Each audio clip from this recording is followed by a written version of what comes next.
Freedom ನ್ಯೂಸ್ನ ಎಲ್ಲ ವೀಕ್ಷಕರಿಗೂ ನಮಸ್ಕಾರ. ನಾನು ನಿಮ್ಮ ಪ್ರೀತಿಯ ಸುರೇಶ್ ಬಾಬು. ರಾಜ್ಯ ರಾಜಕಾರಣದಲ್ಲಿ ಈಗ ಲೋಕಸಭೆ ಚುನಾವಣಾ ಕಾವೇರಿ ಏರ್ತಾ ಇದೆ.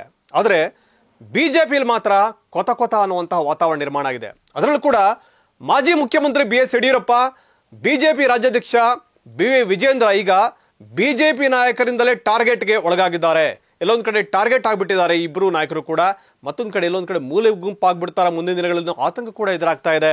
ಕಾರಣ ಅಂತಂದ್ರೆ ಸುಮಾರು 1 ಡಜನ್ಗೂ ಹೆಚ್ಚು ಬಿಜೆಪಿ ನಾಯಕರು ಈಗ ಒಂದು ರೀತಿ ದಂಗೆ ಎದ್ದುಬಿಟ್ಟಿದ್ದಾರೆ ಪಕ್ಷದಲ್ಲಿ. ಬಿಜೆಪಿ ಅಂತಂದ್ರೆ ಶಿಸ್ತಿನ ಪಕ್ಷ ಅಂತ ಕರೀತಾರೆ. ಆದರೆ ಅಂತಹ ಶಿಸ್ತಿನ ಪಕ್ಷದಲ್ಲೇ ಈಗ ಬಿಜೆಪಿಯನ್ನು ಕಟ್ಟಿ ಬೆಳೆಸಿದಂಥ ನಾಯಕರೇ ಯಡಿಯೂರಪ್ಪ ಅವರ ವಿರುದ್ಧ ಕೊತ ಅಂತ ಇದ್ದಾರೆ, ಬೆಂಕಿ ಉಗುಳ್ತಾ ಇದ್ದಾರೆ. ಅದರಲ್ಲೂ ಕೂಡ ಪ್ರಮುಖವಾಗಿ ಯಡಿಯೂರಪ್ಪ ಅವರ ತವರು ಜಿಲ್ಲೆ, ಅವರ ಪುತ್ರ ಪ್ರತಿನಿಧಿಸುವಂಥ ಶಿವಮೊಗ್ಗ ಜಿಲ್ಲೆ, ಅದೇ ಜಿಲ್ಲೆಯಲ್ಲೇ ಬಂಡಾಯ ಭುಗಿಲೆದ್ದಿದೆ. ಅದು ಕೂಡ ಈಶ್ವರಪ್ಪ ಪಕ್ಷವನ್ನ ಕಟ್ಟಿ ಬೆಳೆಸಿದಂಥವ್ರು, ಅವರು ಕೂಡ ಪ್ರಮುಖರು. ಯಡಿಯೂರಪ್ಪ ಅವರ ಜೊತೆಗೆ ಪಕ್ಷವನ್ನ ಕಟ್ಟಿ ಬೆಳೆಸಿದಂಥ ನಾಯಕ ಈಶ್ವರಪ್ಪ. ಅಂತಹ ಈಶ್ವರಪ್ಪ ಈಗ ಯಡಿಯೂರಪ್ಪ ಅವರ ವಿರುದ್ಧನೇ ಸೆಟೆದು ನಿಂತಿದ್ದಾರೆ, ಅವರ ಕುಟುಂಬದ ವಿರುದ್ಧನೇ ಮಾತನಾಡ್ತಾ ಇದ್ದಾರೆ. ಜೊತೆಗೆ ಇದೇ ಚುನಾವಣೆಯಲ್ಲಿ ಸ್ವತಂತ್ರ ಅಭ್ಯರ್ಥಿಯಾಗಿ ನಾನು ಚುನಾವಣಾ ಕಣಕ್ಕೆ ಧುಮುಕ್ತೀನಿ ಅಂತ ಹೇಳ್ತಾ ಇದ್ದಾರೆ. ಇದು ಯಾವ ಮಟ್ಟಕ್ಕೆ ಹೋಗಿದೆ ರಾಜ್ಯ ಬಿಜೆಪಿಯಲ್ಲಿ ಪರಿಸ್ಥಿತಿ ಅನ್ನೋದಕ್ಕೆ ದ್ಯೋತಕವಾಗಿದೆ. ಸೊ ಎಲ್ಲೋ ಒಂದು ಕಡೆ ಇವತ್ತು ಶಿವಮೊಗ್ಗ ಕ್ಷೇತ್ರದಲ್ಲಿ ಒಂದು ಸವಾಲಿನ ಕ್ಷೇತ್ರ ಆಗ್ತಾ ಇದೆ ಯಡಿಯೂರಪ್ಪ ಅವರ ಮಕ್ಕಳ ಪಾಲಿಗೆ, ಅದರಲ್ಲೂ ಕೂಡ BY ರಾಘವೇಂದ್ರ ಅವರ ಪಾಲಿಗೆ.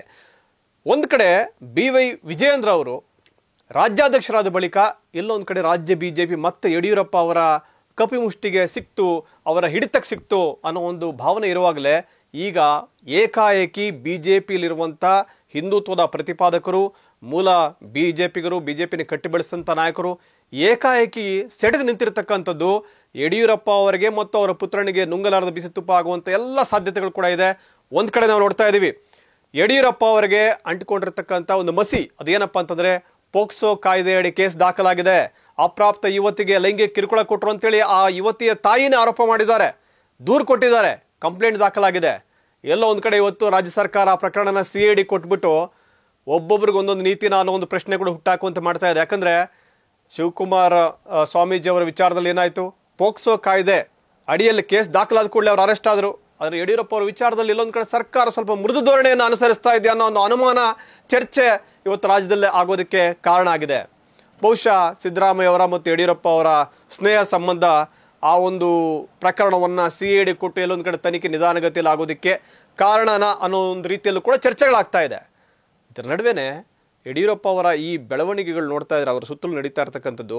ಅವರ ಗ್ರಹಗತಿಗಳು ಕೂಡ ನೆಟ್ಟಿಗಿಲ್ವಾ. ಒಂದು ಕಡೆ ಪೋಕ್ಸೋ ಕಾಯ್ದೆ, ಮತ್ತೊಂದು ಕಡೆ ಪಕ್ಷದಲ್ಲೇ ನಾಯಕರ ಅಸಮಾಧಾನ ಇರ್ತಕ್ಕಂಥದ್ದು. ತಮ್ಮ ಮಗನನ್ನು ರಾಜ್ಯಾಧ್ಯಕ್ಷನನ್ನಾಗಿ ಮಾಡೋದ್ರಲ್ಲಿ ಯಶಸ್ವಿ ಅಂತ ಯಡಿಯೂರಪ್ಪ ಅನಂತರದ ದಿನಗಳಲ್ಲಿ ಪಕ್ಷವನ್ನು ನಿಧಾನವಾಗಿ ಯಾವ ರೀತಿ ಹಿಡಿತಕ್ಕೆ ತೆಗೆದುಕೊಂಡ್ರು ಅನ್ನೋದು ನಾವು ನೋಡ್ತಾ ಇದ್ದೀವಿ. ಕಳೆದ ವಿಧಾನಸಭೆ ಚುನಾವಣೆಯಲ್ಲಾದಂಥ ಒಂದು ಹಿನ್ನಡೆ ಬಿಜೆಪಿ ನಾಯಕರಿಗೆ ಯಡಿಯೂರಪ್ಪ ಮತ್ತು ಅವರ ಪುತ್ರ ಅನಿವಾರ್ಯ ಅನ್ನೋ ಪರಿಸ್ಥಿತಿ ನಿರ್ಮಾಣ ಮಾಡಿಬಿಡ್ತಾ. ಸೊ ಅದನ್ನೇ ಬಂಡವಾಳ ಮಾಡ್ಕೊಂಡಂಥ ಯಡಿಯೂರಪ್ಪ ಮತ್ತು ಅವರ ಮಗ BY ವಿಜೇಂದ್ರ ಈ ಲೋಕಸಭೆ ಚುನಾವಣೆಯಲ್ಲಿ ಆಟ ಶುರು ಇಟ್ಕೊಂಡ್ಬಿಟ್ರ. ಸೊ ಅವ್ರು ಹೇಳಿದವ್ರಿಗೆಲ್ಲ ಕೂಡ ಟಿಕೆಟ್ ಕೊಟ್ಬಿಟ್ರ ಹೈಕಮಾಂಡ್ ನಾಯಕರು. ಅದೇ ಈಗ ಪಕ್ಷಕ್ಕೆ ಮುಳುವಾಗುತ್ತಾ. ಯಾಕಂದರೆ ವಿಧಾನಸಭೆ ಚುನಾವಣೆಯಲ್ಲಿ ಮತ್ತೊಬ್ಬ ನಾಯಕರಿದ್ದರು, ಅವರ ಒಂದು ನಿರ್ದೇಶನದಂತೆ, ಅವರ ಸೂಚನೆಯಂತೆ, ಅವರ ಬೇಡಿಕೆಯಂತೆ ಒಂದಷ್ಟು ಜನರಿಗೆ ಟಿಕೆಟ್ಗಳನ್ನು ಕೊಟ್ಟರು. ಅಲ್ಲಿ ಪಕ್ಷ ನೆಲ ಕಚ್ಚೋಯ್ತು. ಕೊನೆಗೆ ಆ ನಾಯಕ ದೆಹಲಿಯಲ್ಲೇ ಇರಬೇಕಾಯಿತು. ಇದನ್ನೇ ಯಡಿಯೂರಪ್ಪ ಬಣ ಬಹಳ ಪ್ರಬಲವಾಗಿ ಒಂದು ರೀತಿ ಯಾವ ರೀತಿ ಸೋಲಿಗೆ ಕಾರಣ ಆಯಿತು, ನಮ್ಮನ್ನು ಕಡೆಗಣಿಸೋದಕ್ಕೆ ಏನಾಯಿತು ಅನ್ನೋ ಸಂದೇಶವನ್ನು ರವಾನಿಸೋದ್ರಲ್ಲಿ ಬಹಳ ಯಶಸ್ವಿಯಾಗಿಬಿಟ್ರು. ಹೀಗಾಗಿನೇ ಬಿಜೆಪಿ ಹೈಕಮಾಂಡ್ನವರು ಲೋಕಸಭೆ ಚುನಾವಣೆಯಲ್ಲಿ ಅಂತ ರಿಸ್ಕ್ ಬೇಡ ಅಂತೇಳಿ ಎಲ್ಲೋ ಒಂದು ಕಡೆ ಯಡಿಯೂರಪ್ಪ ಅವರು ಹೇಳಿದಂಥವ್ರಿಗೆಲ್ಲ ಕೂಡ ಟಿಕೆಟ್ ಕೊಟ್ಬಿಟ್ರು. ಹಾವೇರಿ ವಿಚಾರದಲ್ಲೂ ಕೂಡ ಅದೇ ಆಗಿರೋದು. ಹಾವೇರಿಯಲ್ಲಿ ನನ್ನ ಪುತ್ರ ಕಾಂತೇಶ್ ನಿಲ್ಲಬೇಕು ಅನ್ನೋದು ನನ್ನ ಆಸೆ ಆಗಿತ್ತು ಅಂತೇಳಿ ಈಶ್ವರಪ್ಪ ಹೇಳ್ತಾರೆ. ಅಲ್ಲಿ ಗೆಲ್ತಾ ಇದ್ದ ನನ್ನ ಮಗ 100%. ಆದರೆ ಯಡಿಯೂರಪ್ಪ ಇಲ್ಲಿ ಹೇಳಿದ್ದೊಂದು, ಡೆಲ್ಲಿಗೆ ಹೋಗಿ ಮಾಡಿರೋದೊಂದು ಅನ್ನೋವಂಥ ಒಂದು ಕೋಪ ಇವತ್ತು ಈಶ್ವರಪ್ಪ ಅವ್ರನ್ನ ಈ ಮಟ್ಟಕ್ಕೆ ಕೆರಳುವಂತೆ ಮಾಡಿದೆ ಅನ್ನೋದರಲ್ಲಿ ಯಾವುದೇ ಅನುಮಾನ ಇಲ್ಲ. ಯಾಕಂದರೆ ಉಡುಪಿ ಚಿಕ್ಕಮಗಳೂರಲ್ಲಿ ಗೋ ಬ್ಯಾಕ್ ಶೋಭಾ ಅಭಿಯಾನ ಶುರುವಾಗಿತ್ತು. ಆದರೆ ಅವರಿಗೆ ಬೆಂಗಳೂರು ಉತ್ತರದಲ್ಲಿ ಸೀಟನ್ನು ಕೊಡಿಸಿದ್ರು, ಬೆಂಗಳೂರಿಗೆ ಬಂದು ನಿಂತ್ಕೊಂಡ್ರು. ಇವತ್ತು ಶೋಭಾ ಕರಂದ್ಲಾಜೆ ಅವರು ಇಲ್ಲೂ ಕೂಡ ಗೋ ಬ್ಯಾಕ್ ಶೋಭಾ ಅಭಿಯಾನ ಶುರುವಾಗಿದೆ. ಆದರೂ ಕೂಡ ಅವರಿಗೆಲ್ಲ ಟಿಕೆಟ್ ಸಿಕ್ತು. ಹಾವೇರಿಯಲ್ಲಿ ಬೊಮ್ಮಾಯಿ ಅವರು ಆಕಾಂಕ್ಷೆನೇ ಆಗಿರಲಿಲ್ಲ, ಅವ್ರು ಲೋಕಸಭೆ ಚುನಾವಣೆ ನಿಲ್ಲಬೇಕು ಅನ್ನೋ ಒಂದು ಆಸೆನೇ ಇರಲಿಲ್ಲ, ಅಂಥವ್ರಿಗೆ ಟಿಕೆಟ್ ಸಿಗತ್ತೆ.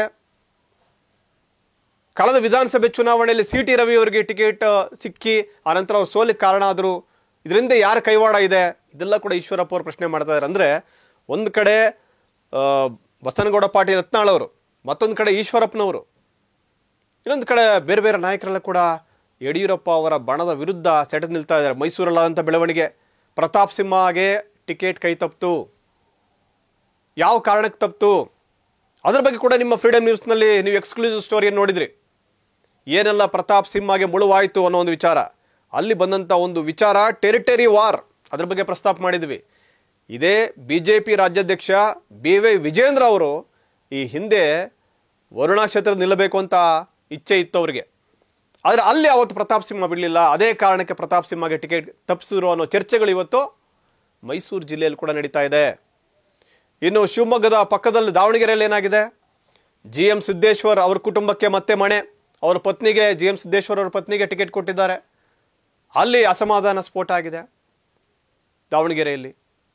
ದಕ್ಷಿಣ ಕನ್ನಡದಲ್ಲಿ ಅಸಮಾಧಾನ, ಅಲ್ಲಿ ಹಿಂದುತ್ವದ ಗುಂಪುಗಳಲ್ಲೇ ಎಲ್ಲೊಂದು ಕಡೆ ಒಳಜಗಳ, ಕಟೀಲ್ ಅವ್ರಿಗೆ ಸಿಗಲಿಲ್ಲ, ಹೊಸಬರಿಗೆ ಟಿಕೆಟ್ ಕೊಟ್ಟರು ಅಲ್ಲಿ.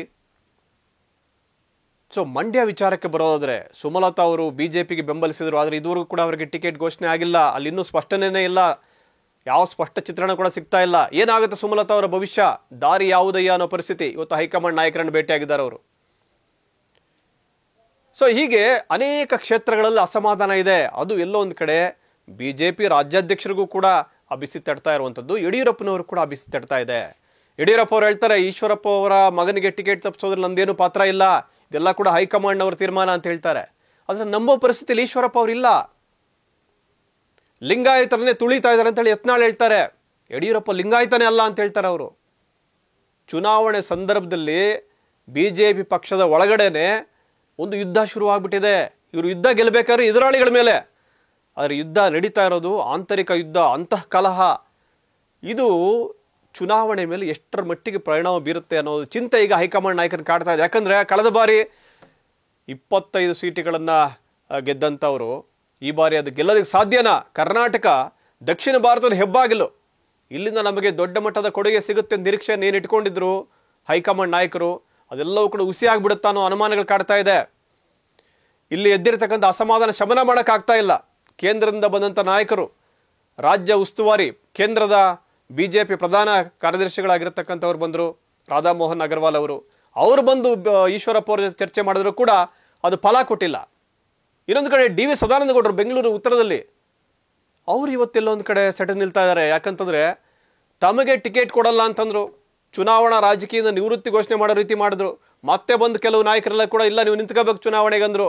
ಅಷ್ಟರ ನಡುವೆ ಅವರು ಪ್ರಿಪ್ರೇಷನ್ ಮಾಡ್ಕೊಳ್ಳುವಾಗಲೇ ಶೋಭಾ ಕರಂದಾಜೆ ಅವರನ್ನು ಉಡುಪಿ ಚಿಕ್ಕಮಗಳೂರು ತಂದು ಬೆಂಗಳೂರು ಉತ್ತರಕ್ಕೆ ನಿಲ್ಲಿಸಿದ್ರು. ಇದು ಯಡಿಯೂರಪ್ಪ ಅವರ ಒಂದು ಪ್ರಭಾವದಿಂದಲೇ ಶೋಭಾ ಕರಂದಾಜೆ ಅವರು ಟಿಕೆಟ್ ಸಿಕ್ಕಿರೋದು ಭಾಳ ಸ್ಪಷ್ಟ. ಹೀಗಾಗಿ ನಮ್ಮನ್ನು ತುಳಿತಾ ಇದ್ದಾರೆ ಪಾರ್ಟಿಯಲ್ಲಿ. ಎಲ್ಲೋ ಒಂದು ಕಡೆ ಪಕ್ಷವನ್ನು ಕಟ್ಟಿದಂಥ ನಾಯಕರುಗಳನ್ನು ಇವತ್ತು ಸೈಡ್ಲೈನ್ ಮಾಡ್ತಾ ಇದ್ದಾರೆ. ಕೇವಲ ಅಪ್ಪ ಮಗನ ಆಟ ನಡೀತಾ ಇದೆ, ಇದು ಕುಟುಂಬ ರಾಜಕಾರಣ ನಡೀತಾ ಇದೆ. ಯಾವ ಕುಟುಂಬ ರಾಜಕಾರಣವನ್ನು ವಿರೋಧ ಮಾಡ್ತಾರೆ ನರೇಂದ್ರ ಮೋದಿ ಅವರು, ಅಂತಹ ಕುಟುಂಬ ರಾಜಕಾರಣ ಇವತ್ತು ಎಗ್ಗಿಲ್ಲದೆ BJPಯಲ್ಲಿ ನಡೀತಾ ಇದೆ. ಒಂದೇ ಕುಟುಂಬದ ಹಿಡಿತದಲ್ಲಿ ಪಾರ್ಟಿ ಇದೆ ಅನ್ನುವಂಥ ಆರೋಪ ಇವತ್ತು ಈಶ್ವರಪ್ಪ ಸೇರಿದಂತೆ ಅನೇಕ ನಾಯಕರು ಮಾಡ್ತಾ ಇದ್ದಾರೆ.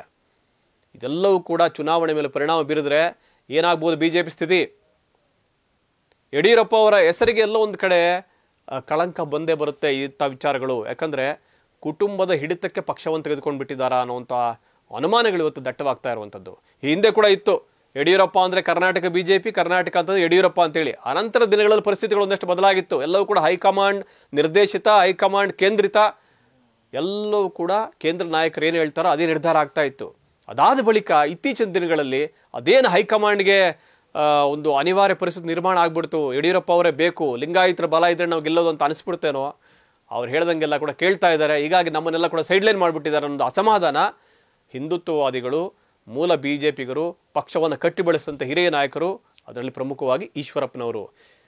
ಇವತ್ತು ನೋಡಿ, ಪ್ರಧಾನಮಂತ್ರಿ ನರೇಂದ್ರ ಮೋದಿ ಅವರು ಶಿವಮೊಗ್ಗಕ್ಕೆ ಬಂದಿದ್ರು ಕೂಡ ಈಶ್ವರಪ್ಪರು ಆ ಕಾರ್ಯಕ್ರಮದಲ್ಲಿ ಭಾಗವಹಿಸಲ್ಲ ಅಂತ ಏನು ಹೇಳಿದರು, ಅದಕ್ಕೆ ಅವರು ಬದ್ಧವಾಗಿದ್ದಾರೆ, ಕಾರ್ಯಕ್ರಮಕ್ಕೆ ಬಂದಿಲ್ಲ ಅವರು. ಅಂದರೆ ಅವರ ಅಸಮಾಧಾನ ತಣಿಸೋದಕ್ಕೆ, ಶಮನ ಮಾಡೋದಕ್ಕೆ ಸಾಧ್ಯವಾಗ್ತಾ ಇಲ್ಲ BJP ನಾಯಕರಿಗೆ. ಒಂದು ವೇಳೆ ಸ್ವತಂತ್ರವಾಗಿ ಈಶ್ವರಪ್ಪನವರು ಶಿವಮೊಗ್ಗದಲ್ಲಿ ನಿಂತಿದ್ದೆ ಆದರೆ ಒಂದಷ್ಟು ರಿಫ್ಲೆಕ್ಷನ್ ಇದ್ದೇ ಇರುತ್ತೆ. ಯಾಕಂದರೆ ಕೇವಲ ಶಿವಮೊಗ್ಗ ಮಾತ್ರ ಅಲ್ಲ, ಏನು ಬಿಡು ಶಿವಮೊಗ್ಗ ಈಶ್ವರಪ್ಪ ಅವರೊಬ್ಬ MLA ಆಗಿದ್ದಂಥವ್ರು ಹಿಂದೆ ಚುನಾವಣಾ ರಾಜಕಾರಣದಿಂದ ಕಳೆದ ಬಾರಿನೇ ಅವರು ಹಿಂಸರಿದಿದ್ದಾರೆ, ಇನ್ನೇನಾಗುತ್ತೆ ಅವ್ರ ಕೈಯಿಂದ ಅಂತ ಅಂದ್ಕೊಳ್ಳಂಗಿಲ್ಲ. ಯಾಕಂದರೆ ಈಶ್ವರಪ್ಪ ಒಬ್ಬ ಪ್ರಬಲ ಹಿಂದುಳಿದ ವರ್ಗದ ನಾಯಕ. ಕೇವಲ ಶಿವಮೊಗ್ಗಕ್ಕೆ ಮಾತ್ರ ಅವರ ಒಂದು ಅಸಮಾಧಾನ, ಅವರಿಗೆ ಮಗನಿಗೆ ಟಿಕೆಟ್ ಸಿಕ್ಕಿಲ್ಲ ಅನ್ನೋ ವಿಚಾರ ಪರಿಣಾಮ ಬೀರಲ್ಲ. ಇಡೀ ಕರ್ನಾಟಕದಾದ್ಯಂತ ಹಿಂದುಳಿದ ವರ್ಗದವರು, ಪ್ರಮುಖವಾಗಿ ಕುರುಬ ಮತದಾರರು ಅತಿ ಹೆಚ್ಚಿನ ಸಂಖ್ಯೆಯಲ್ಲಿದ್ದಾರೆ. ಈ ಮತಗಳು BJP ಕೈ ಹಿಡಿದೇ ಇದ್ರೆ ಕಷ್ಟ. ಹಿಂದುಳಿದ ವರ್ಗದ ಬಗ್ಗೆ ಇವತ್ತು ದೇಶದ ಪ್ರಧಾನಿ ನರೇಂದ್ರ ಮೋದಿಯವರು ಬಹಳ ಅಭಿಮಾನವನ್ನು ಇಟ್ಕೊಂಡಿದ್ದಾರೆ. ಅವರಿಗೆ ಪ್ರೋತ್ಸಾಹ ಕೊಡಬೇಕು ಅಂತೇಳಿ ನೆರೆಯ ತೆಲಂಗಾಣದಲ್ಲಿ ಮುಖ್ಯಮಂತ್ರಿಯನ್ನ ಮಾಡ್ತೀವಿ ನಾವು OBC ಅವರನ್ನ ಅಂತ ಹೇಳಿದ್ರು ಅವ್ರು ಚುನಾವಣಾ ಸಂದರ್ಭದಲ್ಲಿ. ಅದೇ ರೀತಿ ಕರ್ನಾಟಕದಲ್ಲೂ ಕೂಡ OBC ಅವರಿಗೆ ಪ್ರೋತ್ಸಾಹ ಕೊಡಬೇಕು ಅನ್ನೋ ಒಂದು ಇಚ್ಛೆ ಇತ್ತು ಅವರಿಗೆ. ಆದರೆ ಇಲ್ಲೆಲ್ಲ ಈಕ್ವೇಷನ್ಸ್ ಚೇಂಜ್ ಆಗ್ಬಿಟ್ಟಿದೆ, ಎಲ್ಲವೂ ಕೂಡ ಉಲ್ಟಾ ಪಲ್ಟಾ. ಎಲ್ಲ ಯಡಿಯೂರಪ್ಪ ಅವ್ರು ಹೇಳಿದವ್ರಿಗೆ ಟಿಕೆಟು, ಕೇವಲ ಲಿಂಗಾಯತರ ಟಿಕೆಟು, ಅದರಲ್ಲೂ ಅವ್ರಿಗೆ ಬೇಕಾಗಿರ್ತಕ್ಕಂಥವ್ರ ಟಿಕೆಟು.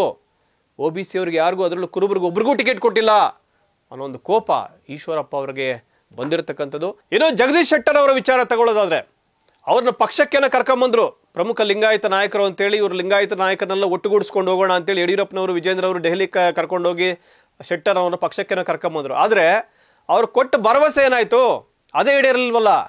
ಯಡಿಯೂರಪ್ಪ ಅವ್ರು ಹೇಳಿದ್ರಂತೆ, ಒಂದು ಧಾರವಾಡಕ್ಕೆ ಪ್ರಹ್ಲಾದ್ ಜೋಶಿ ಅವ್ರ ಜಾಗದಲ್ಲಿ ಶೆಟ್ಟರ್ ಅವ್ರನ್ನ ನಿಲ್ಲಿಸಿ, ಇಲ್ಲ ಹಾವೇರಿಯಲ್ಲಿ ಟಿಕೆಟ್ ಕೊಡಿ ಅಂತೇಳಿ. 2 ಕ್ಷೇತ್ರಕ್ಕೆ ಸಿಗಲಿಲ್ಲ ಶೆಟ್ಟರ್ ಅವ್ರ ಟಿಕೆಟು, ಇನ್ನೂ ಅನೌನ್ಸ್ ಕೂಡ ಆಗಿಲ್ಲ.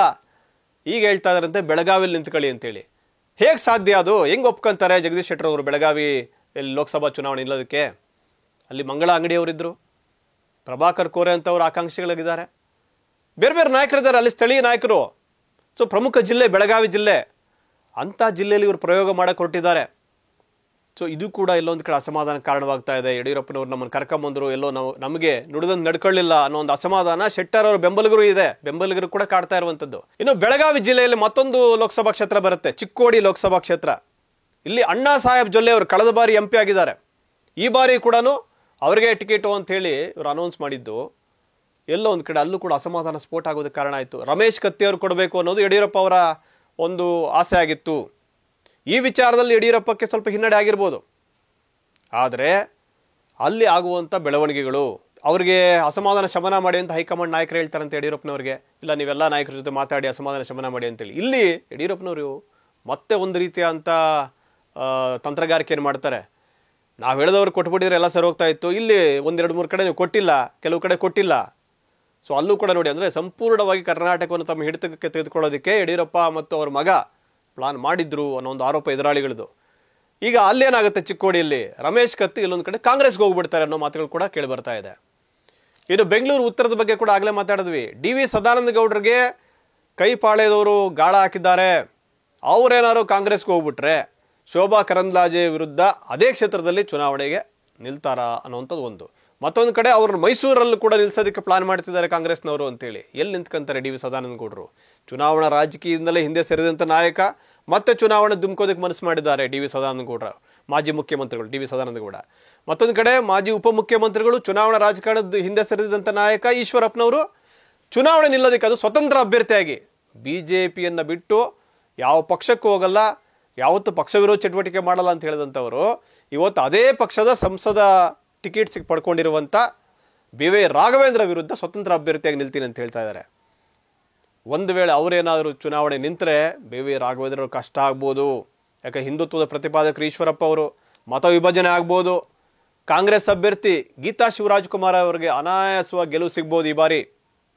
ಹೀಗಾಗಿನೇ ಯಡಿಯೂರಪ್ಪ ಅವರಿಗೆ ಒಂದು ರೀತಿ ನಡುಕ ಶುರುವಾಗಿದೆ. ಒಂದು ಕಡೆ ಪಕ್ಷವನ್ನು ಹಿಡಿತಕ್ಕೆ ತೆಗೆದುಕೊಂಡು ಬಿಟ್ಟೆವು ಅನ್ನೋ ಒಂದು ಸಂಭ್ರಮದಲ್ಲಿರುವಾಗಲೇ ತಮ್ಮ ಪುತ್ರನ ಸೋಲಿಗೆನೇ ಅಲ್ಲಿ ಇವತ್ತು ಅಡಿಪಾಯವನ್ನು ಹಾಕೋದಕ್ಕೆ ಹೊರಟಿದಾರಲ್ಲ ಈಶ್ವರಪ್ಪ ಅನ್ನೋ ಒಂದು ಆತಂಕ ಯಡಿಯೂರಪ್ಪ ಅವ್ರನ್ನ ಕಾಡ್ತಾ ಇದೆ. ರಾಜಕೀಯ ಸಂಧ್ಯಾ ಕಾಲದಲ್ಲಿ ಒಬ್ಬ ಮಗನ ಏಳಿಗೆಗೋಸ್ಕರ ಅವಳು ಪಟ್ಟಂಥ ಶ್ರಮ ಪ್ರತಿಫಲ ಸಿಕ್ಕಿದೆ ಅನ್ನೋ ಒಂದು ಸಂಭ್ರಮದಲ್ಲಿ ಇರಬೇಕಾದ್ರೆ ಮತ್ತೊಬ್ಬ ಮಗ ಕೇಂದ್ರದಲ್ಲಿ ಮಂತ್ರಿ ಆಗುವಂಥ ಅವಕಾಶಗಳಿದೆ ಈ ಬಾರಿ ಗೆದ್ರೆ ಅನ್ನುವಂಥ ಚರ್ಚೆಗಳು ನಡೆದಿರುವಾಗಲೇ ಈ ಈಶ್ವರಪ್ಪ ಫ್ಯಾಕ್ಟರ್, ಈಶ್ವರಪ್ಪ ಅವರ ಅಸಮಾಧಾನ, ಈಶ್ವರಪ್ಪ ಅವರ ಕೋಪ ಇಲ್ಲೊಂದು ಕಡೆ ಯಡಿಯೂರಪ್ಪ ಅವರ ಮನೆಯಲ್ಲಿ ಆತಂಕಕ್ಕೆ ಕಾರಣವಾಗಿದೆ. ಹಿರಿಮಗ ಎಲ್ಲಿ ಚುನಾವಣೆಯಲ್ಲಿ ಸೋತು ಬಿಡ್ತಾನೆ ಅನ್ನೋ ಒಂದು ಆತಂಕ ಅವರನ್ನು ಕಾಡ್ತಾ ಇದೆ. ಸೊ ಹೀಗಾಗಿ ಯಡಿಯೂರಪ್ಪ ಅವರ ಮುಂದಿನ ನಡೆ ಏನು ಅನ್ನೋದು ಸಾಕಷ್ಟು ಕುತೂಹಲಕ್ಕೆ ಕಾರಣವಾಗ್ತಾ ಇದೆ. ಮುಂದಿನ ದಿನಗಳಲ್ಲಿ ಈ ಚುನಾವಣೆಯಲ್ಲಿ ಏನೋ ಕಡಿಮೆ ಸೀಟ್ ಬಂದ್ಬಿಟ್ರೆ, ಅಥವಾ ಶಿವಮೊಗ್ಗ ರಿಸಲ್ಟ್ ಏರುಪೇರು ಆಗಿಬಿಟ್ರೆ, ಅಥವಾ ಕೆಲವೊಂದು ಕ್ಷೇತ್ರಗಳು ಇವರೇನು ಟಿಕೆಟ್ ಕೊಡಿಸಿದ್ರೆ ಅಲ್ಲಿ ಏರುಪೇರು ಆಗಿಬಿಟ್ರೆ, ಪಕ್ಷಕ್ಕೆ ಹಿನ್ನಡೆ ಆದರೆ ಆ ಸೋಲಿನ ಹೊಣೆಯನ್ನು BY ವಿಜೇಂದ್ರ ಹೊತ್ಕೊಳ್ಬೇಕಾಗುತ್ತೆ ರಾಜ್ಯಾಧ್ಯಕ್ಷರಾಗಿ. ಯಡಿಯೂರಪ್ಪ ಅವರು ಕೇಂದ್ರೀಯ ಚುನಾವಣಾ ಸಮಿತಿ ಸದಸ್ಯರು ಕೂಡ ಆಗಿದ್ದಾರೆ ಮತ್ತು ರಾಜ್ಯದ ಪ್ರಬಲ ನಾಯಕರು ಅವರ ಮಾತಿಗೆ ಮನ್ನಣೆ ಸಿಕ್ಕಿರೋದ್ರಿಂದ ಇಲ್ಲಿ ಚುನಾವಣೆಯಲ್ಲಿ ಹೆಚ್ಚು ಕಡಿಮೆ ಆದರೆ ಖಂಡಿತವಾಗಲೂ ಕೂಡ ರಾಜ್ಯ ಬಿಜೆಪಿಗೆ ಮತ್ತು ರಾಜ್ಯಾಧ್ಯಕ್ಷರಿಗೆ ಹಾಗೂ ಯಡಿಯೂರಪ್ಪ ಅವರಿಗೆ ಕಳಂಕ ಅಂಟಿಕೊಳ್ಳುವಂತೂ ನಿಶ್ಚಿತ. ಹೀಗಾಗಿನೇ ಅವರು ಒಂದಷ್ಟು ಬದಲಾವಣೆಗಳನ್ನು ಮಾಡ್ಕೊಳ್ಬೇಕಾಗತ್ತಾ, ಇಲ್ಲೇನಾದರೂ ಅಸಮಾಧಾನಗೊಂಡಿರೋರನ್ನ ಶಮನ ಮಾಡೋ ನಿಟ್ಟಿನಲ್ಲಿ ಪ್ರಯತ್ನಗಳನ್ನು ಮುಂದುವರಿಸಿ ಪಕ್ಷಕ್ಕೆ ಬಲ ತುಂಬುವಂಥ ಕೆಲಸ ಆಗಬೇಕು. ಯಾರು ಅಸಮಾಧಾನಗೊಂಡಿದ್ದಾರೆ, ಕುಟುಂಬ ರಾಜಕಾರಣ ಮಾಡ್ತಿದ್ದಾರೆ ಯಡಿಯೂರಪ್ಪ ಅಂತೇನು ಅಪವಾದ ಇದೆ, ಆರೋಪ ಇದೆ, ಅದರಿಂದ ಯಾವ ರೀತಿ ಅವರು ಹೊರಗೆ ಬರ್ತಾರೆ ಯಡಿಯೂರಪ್ಪ? ಇದು ಅವರ ರಾಜಕೀಯ ಜೀವನದ ಸಂಧ್ಯಾಕಾಲ. ಪಕ್ಷವನ್ನು ಕಟ್ಟಿ ಬೆಳೆಸಂಥ ನಾಯಕ ಯಡಿಯೂರಪ್ಪ. ಅಂತಹ ಯಡಿಯೂರಪ್ಪ ಇದೀಗ ಅದೇ ಪಕ್ಷಕ್ಕೆ ಮುಳುವಾಗ್ತಾರಾ ಅಥವಾ ಎಲ್ಲೊಂದು ಕಡೆ ಕಳಂಕವನ್ನು ಹೊತ್ಕೊಂಡು ನಿರ್ಗಮಿಸಬೇಕಾ ಅಂತ ಪರಿಸ್ಥಿತಿ ಮುಂದಿನ ದಿನಗಳಲ್ಲಿ ಬರುತ್ತಾ? ಇದನ್ನು ಕಾದು ನೋಡೋಣ. ವೀಕ್ಷಕರೇ, ಲೋಕಸಭಾ ಚುನಾವಣೆ ಅಪ್ಡೇಟ್ಸ್ಗಾಗಿ ನೋಡ್ತಾ ಇರಿ ಫ್ರೀಡಮ್ ನ್ಯೂಸ್.